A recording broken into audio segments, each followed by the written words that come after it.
This is the CycHunter Electric Bike, and right away, the unique moped-inspired design really stands out. The overall shape reminds me of a sort of urban-ready dirt bike with a cool, fixed seat and those chunky 20x4-inch fat tires. I'll be honest, when I first got this bike, I was a little skeptical about that fixed seat. I usually prefer being able to adjust the height, especially if I want to change up my posture for longer rides. But the seat on the CycHunter is super cushy and pretty wide, so after a few rides, I actually found it pretty comfortable, even on rougher trails. The bright green color on mine also turned a lot of heads. I really like the frame wrapping around the seat and through the battery bay. It just gives it a solid, very sturdy look.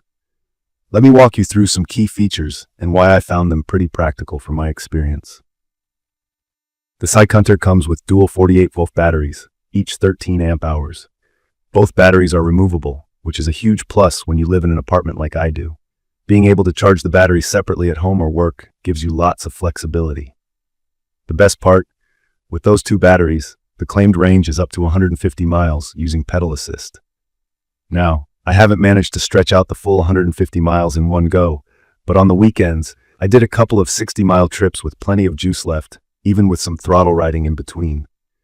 For me, it really relaxed my range anxiety. The bike's 1500-watt peak motor is another highlight. To break down the tech talk, basically, that's a powerful brushless motor, meaning it can deliver short bursts for quick acceleration or help you climb pretty steep inclines. I live in a hilly area and was honestly curious if this would make a difference. On my test up a 15% grade, I made it to the top, although I'll admit the acceleration wasn't neck-snapping, especially when starting off from a full stop. Instead, it's more steady and controlled. For new riders, I think that's actually a good thing because the bike doesn't jerk you forward suddenly, so you get used to the power without feeling overwhelmed. I know some people are worried about electronics and reliability. From my experience, the color LCD screen in the cockpit area worked smoothly, showing real-time battery status, speed, trip data, and pedal assist levels.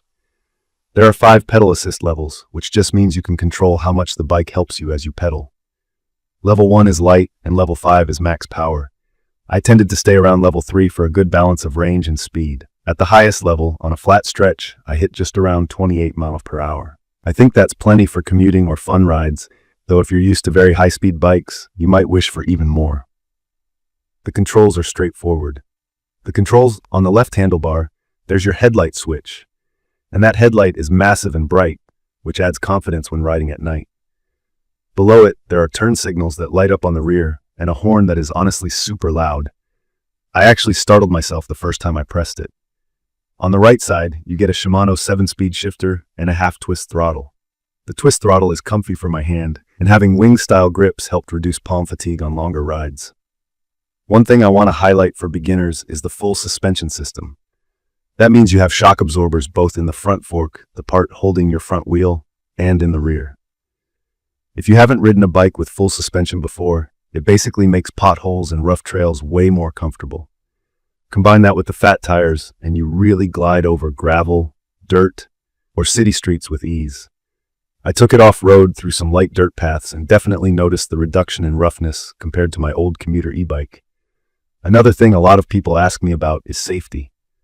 The CycHunter comes with hydraulic disc brakes, and both wheels get 160mm rotors.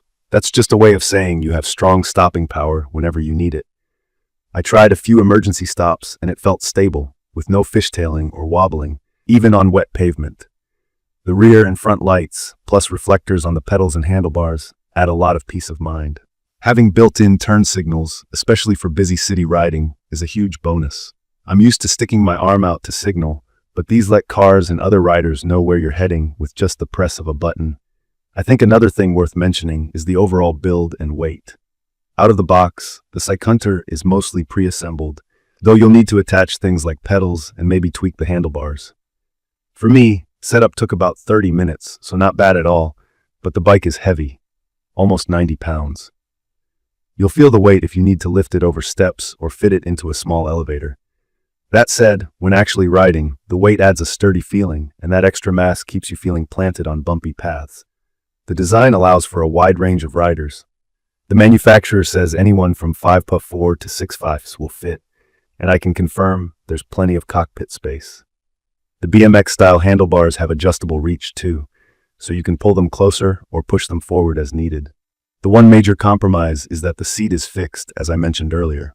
If you're someone who likes to stand a lot or wants a high seat for efficient pedaling, that might be something to consider. In my case, I like the relaxed, upright position for city traffic and general cruising. But I did notice my legs felt a little tighter on longer rides since I couldn't extend them fully like on a regular bike. The looks of the bike are also a big plus point in my opinion. Between the bold green, the motorcycle-inspired frame, and the sturdy rims, it feels like a fun mix between an e-bike and a small dirt bike. People stop me at parks and outside coffee shops to ask about it, so if you like turning heads, this one delivers. Charging both batteries from empty took me just under 5 hours. For the amount of range I get, that feels fair. Each battery is easy to remove, and they lock securely to the frame, which means less worry about theft. If you're only doing shorter trips, you can run just one battery at a time to further reduce weight, or just always keep the second as a backup. I was also pleasantly surprised with the small details. It comes with a full toolkit, wide pedals that help with stability, and grips on the tires that handle rain and loose dirt pretty well. It's certified to us electrical safety standards, UL 2849, which counts for peace of mind. From my experience so far, I'd recommend this for riders who want something convenient, powerful, and really comfortable for longer mixed terrain rides. Whether you're commuting in the city, cruising on bike paths, or tackling a bit of off-road adventure. It won't suit everyone, especially if you want a lightweight or ultra-portable e-bike, and the fixed seat won't be everyone's favorite. But if you're looking for a low-maintenance, high-range, and very sturdy electric bike that can take you almost anywhere, the CycHunter is honestly a solid pick. In conclusion, this isn't the lightest or fanciest e-bike out there, but it's perfect for folks who want lots of range and a real sense of comfort. The dual batteries, strong motor, and full suspension mean longer rides feel easy and safe. My first concerns about the seat and weight faded away once I realized how much fun and how versatile this bike really is. If you're a beginner, the acceleration and stable ride will make you feel at home fast.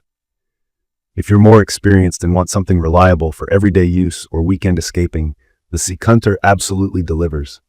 If you found this quick review helpful, make sure to subscribe to the channel for more honest electric bike reviews, and leave your thoughts or any questions in the comments below. Thank you for watching.